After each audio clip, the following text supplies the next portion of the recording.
सुबह बच्चों को स्कूल के लिए जगाना बहुत मुश्किल होता है। मितान जग गया था, फिर मैं उसको नहला के लाई, उसके लिए निकल ली मैंने ड्रेस कपड़े पहनाने के लिए। फिर मैंने दिए खाने के लिए बादाम, लंच में रखा मैंने आलू की सब्जी, अंगूर और 2 परोठे मैंने पैक कर दिए थे बच्चों के लिए। फिर हम लोग निकल थे स्कूल के लिए। साथ में था अनिकेत, उसकी मम्मी, विवान।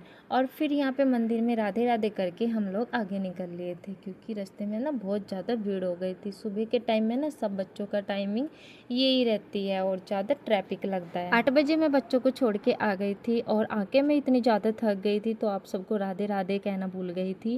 राधे राधे दोस्तों, कैसे हो आप सब? उम्मीद करती हूँ आप सब अच्छे होंगे, जाओगे मस्त होंगे और मैं भी अच्छी हूँ। मेरे ब्लॉग में आप सबका स्वागत है।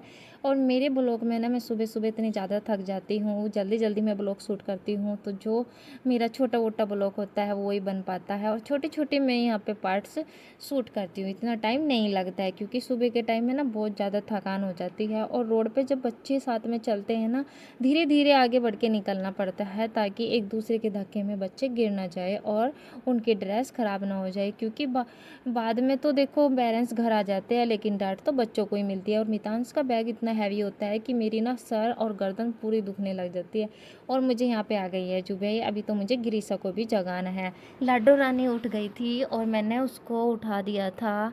उसकी आंखें बहुत ज़्यादा सूज रही थी, ऐसा लग रहा था जैसे नज़र सी लग रही हो। लेकिन वो ना बेड पे से उतरी, कान्हा के सामने बैठी और उनके सामने भोग रखा था वो खाया।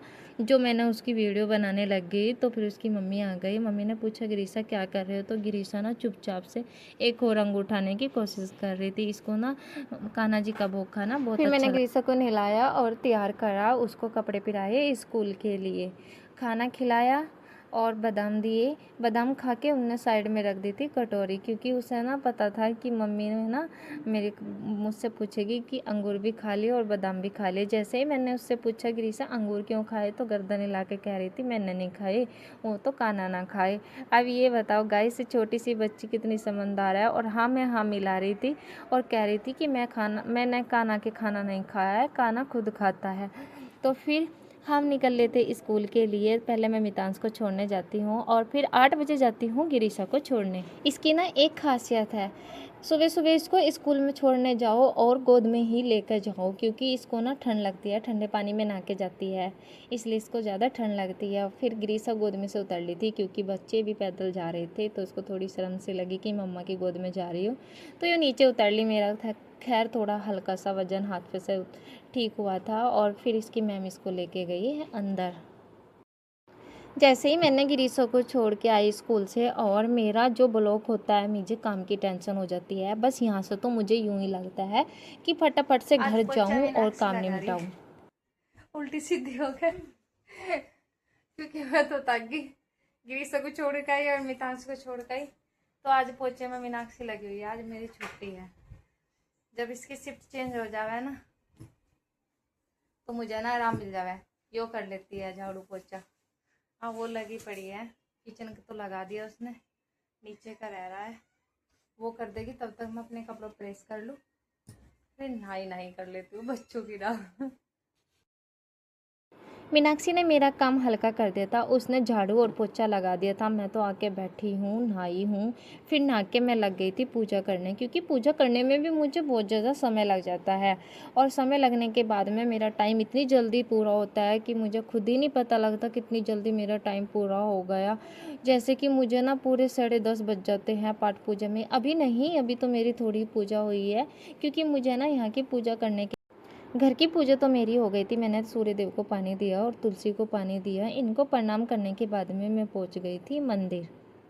पहले मैंने भोलेनाथ जी की पूजा करी, फिर करी मैंने पीपल की पूजा। उसके बाद में मैं चली गई थी शनिदेव बाबा पर। शनिदेव बाबा के पास में जाके मैंने उनको तिलक करा, पुष्प चढ़ाए और मैंने चढ़ाए चावल के दाने और थोड़ा मिठास। फिर मैं आ गई घर। घर आके मैंने किचन साफ करी, सारे बर्तन मैंने साफ करके टोकरे में लगाए और किचन साफ हो गई। आके नाश्ता किया और फिर जो भी मैंने किचन की साफ़ सफाई थी, सारी साफ़ सफाई करने के बाद में मेरा काम क्या रह जाता है, कपड़े अंदर डालने। और कपड़े भी मैंने तार पे अंदर डाल दिए थे, क्योंकि मैं बाहर बालकनी में कपड़े नहीं डालती हूँ, बच्चे ना हाथ लगा देते हैं कहीं कहीं के आके, तो इसलिए मैं ना कमरे में ही कपड़े डालती हूँ। और सारा काम होने के बाद में मैं निकल गई थी मितांश को स्कूल से लेने के लिए। यहाँ पे बज गए थे 2 और मैं मितांश को लेके स्कूल से आ ही रही थी। ये ना बहुत ज़्यादा थक जाता है बेचारा, पर मैं क्या करूँ, मेरे कंधे पे जो मितांश का बोझ बाहर टांगे रहता है यानी कि बैग, वो भी तो मुझे लेना होता है। और मितांश को ऐसे बातें करते हुए मैं आती हूँ घर, क्योंकि उसे ना पता ही नहीं लगता कि मम्मा मुझसे बात कर रही है, और वो थकता भी नहीं है। लेकिन उसकी ना फिर भी ये है, मैं उसको देखती रहती हूँ तो उसका ना मूड ऐसे ही रहता है कि मम्मा मुझे गोद में लेगी। गाइस, मैं अपने ब्लॉग में दिखाना जा रही हूँ आपको करेले, और बिना कड़वे बिल्कुल टेस्टी और सिंपल तरीके से करेले बनाऊंगी। बने रहना मेरे ब्लॉग में। और चलिए, सबसे पहले हम करेले ले लेते हैं, फिर उनको धोएंगे। साफ़ सुथरे करेले लेने हैं। ठीक है, मैं आपको दिखाती हूँ। करेलों को अच्छे से धोना है और लेना है। साफ़ सुथरे करेले हो तो बहुत अच्छे बनते हैं, टेस्टी बनते हैं। फिर मेरे करेले तो यहाँ पे 1-1.5 किलो सारे थे, और मैंने इनको अच्छे से मस के धोया है। एक एक करेले को मैंने धोया है। धोने के बाद मैं ना थोड़ी देर इनको सूखने के लिए रखा, और फिर घड़रा इनको, इनका जो ऊपर का छिलक है ये मैंने उतारा है। उतारने के बाद में इनमें मैंने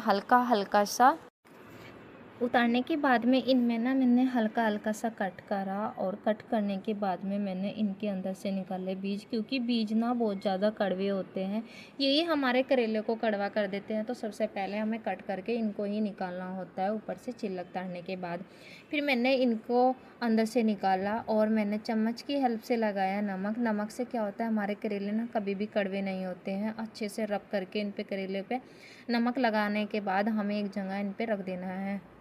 वो मैंने जब छिलक था तब धोए थे। अब मैंने जब इन पे नमक लगा रखा था अच्छे से धोए, और जो मसाला था ये मैंने कूट लिया था मोमदस्ते में। ऐसे मैंने कूटा था। ये जो बीज और घड़रा हुआ ऊपर का छिलक था मैं वेस्ट नहीं करती, इससे ही बहुत अच्छा टेस्टी बनता है। और इसको भी मैंने नमक के साथ में कूटा था, और कूटने के बाद मैंने बड़े से भगोने में ले लिया था। और देखो, करेले भी धो गए थे, और जो ऊपर का छिलक था वो भी मैंने पानी में को यहाँ से निकाल रही थी, क्योंकि पानी में निकालने के बाद अच्छे से मस के इनको और बढ़िया ढाल इनको बचोड़ के एक बर्तन में मैंने रखा था। 1 से 3 बार मैंने ये धोए थे, 1 से 3 बार ही मैंने करेले धोए थे। फिर मैंने यहाँ पे कुकर में सीटी लगाई।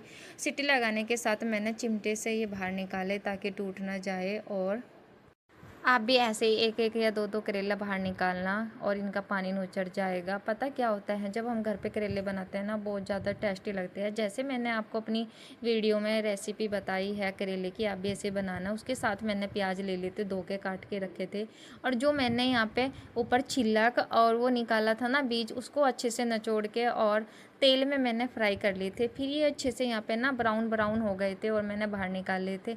ये ना बहुत ज़्यादा कड़वे नहीं लगते हैं और इतना टेस्टी लगते हैं। फिर मैंने चढ़ाई कढ़ाई में मैंने ऑयल डाला था, और एक मतलब ढोंगा मैंने यहाँ पे प्याज का और आम का काटा था।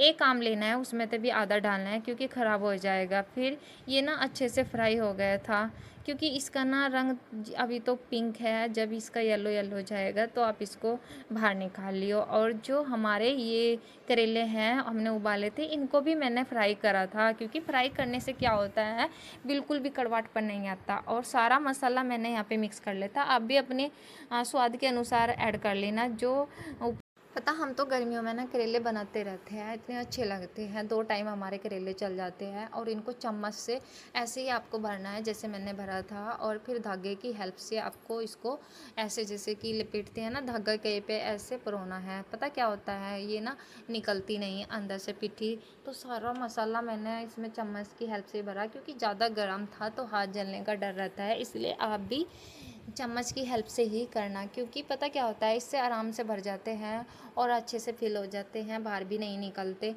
जितना मसाला बच रहा था मेरा, वो मैंने एक साइड कर लिया था, और मैंने साक्षी को लगा दिया था यहाँ पे धागा लपेटने के लिए। धागा पहले से ही हमने काट के रखा था, और फिर अच्छे से उसने मतलब पूरे करेले पे धागा पिरो दिया था और मैं भी साथ के साथ में यहाँ पे करेले में भर रही थी। एक एक करेला उठाना होता है और एक एक में ही पिट्ठी भरनी होती है। ये पिट्ठी इतनी टेस्टी बनती है, अगर आप इसको वैसे भी खाओगे ना जैसे मैंने बनाया है, बिल्कुल भी कड़वा नहीं लगेगा। मैंने देखा है कितनी औरतें कहती है कि हमारे करेले कड़वे हो जाते हैं, लेकिन जिस तरीके से मैं आपको बता रही हूँ, मैं बनाती हूँ सिंपल तरीके से, मेरे घर वाले कभी भी मेरा करेला जब खाते हैं तारीफ ही करते रह जाते हैं, उंगली चाटते रह जाते हैं, लेकिन कभी भी हमारा करेला कड़वा नहीं होता है।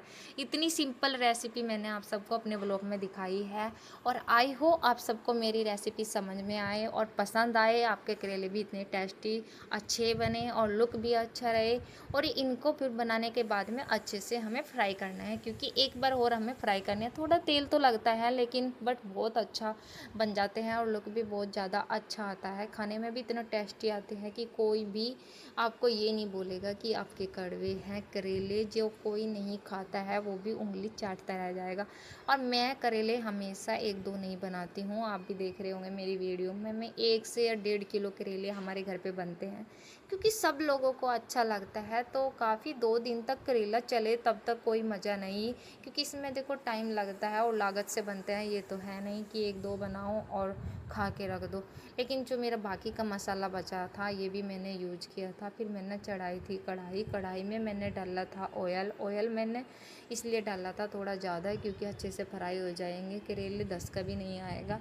और जो मसाला मैंने साइड में रखा था, मैं छौंक हमेशा ना धनिया का मारती हूँ, सूखा धनिया का छौंक मारती हूँ ना, इतनी अच्छी खुशबू आती है, बहुत गजब की खुशबू आती है। और 1 से ज़्यादा मैंने धनिया यहाँ पे डाल दिया था, क्योंकि धनिया ही होता है मैन करेले का राज। और फिर मैंने ली थी सूखी सौंफ साबुत, वो भी मैंने डाली थी। इससे ना फ्लेवर और लुक और टेस्ट बहुत अच्छा आता है। आप भी घर पे ट्राई करना और बनाना जैसे मैंने बताई है रेसिपी एकदम अच्छी। जैसे कि यहाँ पे ब्राउन ब्राउन हो गया था, मैंने एक एक करेला यहाँ पे छोड़ती गई थी ताकि ये अच्छे से फ्राई होता है और मेरा हाथ भी ना जले। देखिए कैसे एक एक करेला फ्राई हो रहा है, जो इसके अंदर मसाला है वो भी नहीं निकल। करेले बनाओ तो ऐसे बनाओ कि सब तारीफ़ करे और घर में अपना नाम भी हो कि हाँ इससे कुछ आता है।